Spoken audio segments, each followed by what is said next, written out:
Well, as we reported last night ahead of World Refugee Day, the UN Refugee Agency has found that war and violence uprooted more people in 2016 than at any time since the Second World War. Much of that dislocation has been the result of the protracted war in Syria, which of course shows no sign of abating. Malek Jandali is an award-winning German-born Syrian pianist and composer and the founder of the Pianos for Peace charity. Here's a taste from his 2012 song Freedom Kaushush Symphony.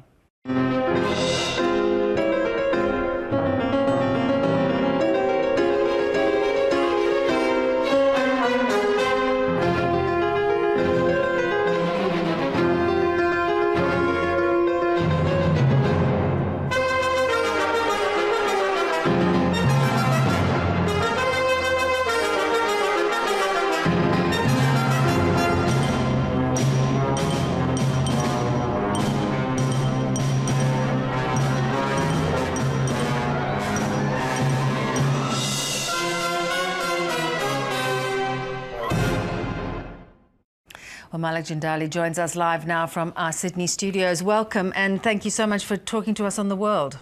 My pleasure. Thank you for having me. Your music is extremely evocative and beautiful, and it does carry very powerful images as well.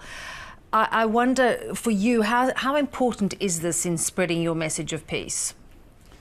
It's my duty as a human, as an artist, to give the voiceless a voice through my music, especially when my culture and my identity and my people are being eradicated and facing the Holocaust of current days.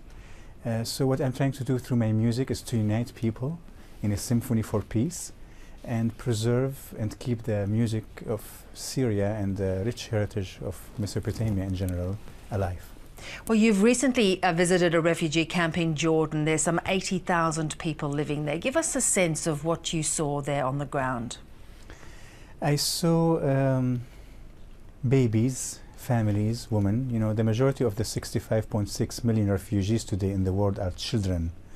And to me, that's devastating because that was my hope. Because, you know, my tour was the voice of the free Syrian children. But when the majority of the refugees are children in these camps, and I call them concentration camps, to be honest with you, because people are just experiencing this excruciating slow death with no hope. People are born without any identification. No proper schooling, medical attention, and that's why we have babies drowning in the Mediterranean. What really bothered me the most in the Zatari camp, for example, in Jordan, that these camps are becoming a permanent place, you know, concrete structures, markets, so they're not refugee camps anymore, and that's what really shocked me, to be honest with you. When you see how relentless the war has been in Syria, and seemingly, you know, the President Bashar al Assad does not give an inch in this battle. He sees the destruction of his entire nation. You say art is a threat to him. How so?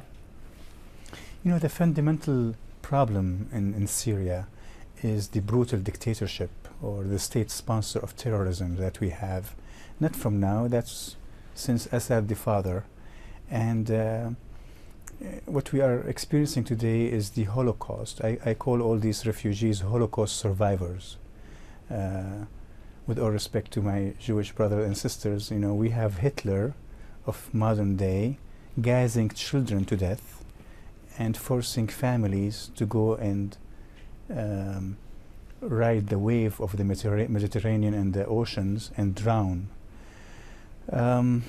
So the solution is very simple: to go to the fundamental cause problem, which is dictatorship and all the evil powers that are being united against the civilians. And I truly believe that art, meaningful art, and music is the solution to unite people and present our case as humans. It's my duty is to present my case through music on the international stage. You know, politicians failed, journalists are being targeted, and the people are, and the civilians are, being in a Holocaust. So the only thing I have as an artist is the soft power of art and my symphony for peace. Malek, explain to us too how you feel. You talk about this flow of refugees, and you see how that pressure that it is putting on other nations across Europe, across in Britain, in America, even in Australia, America, of course, where you now live.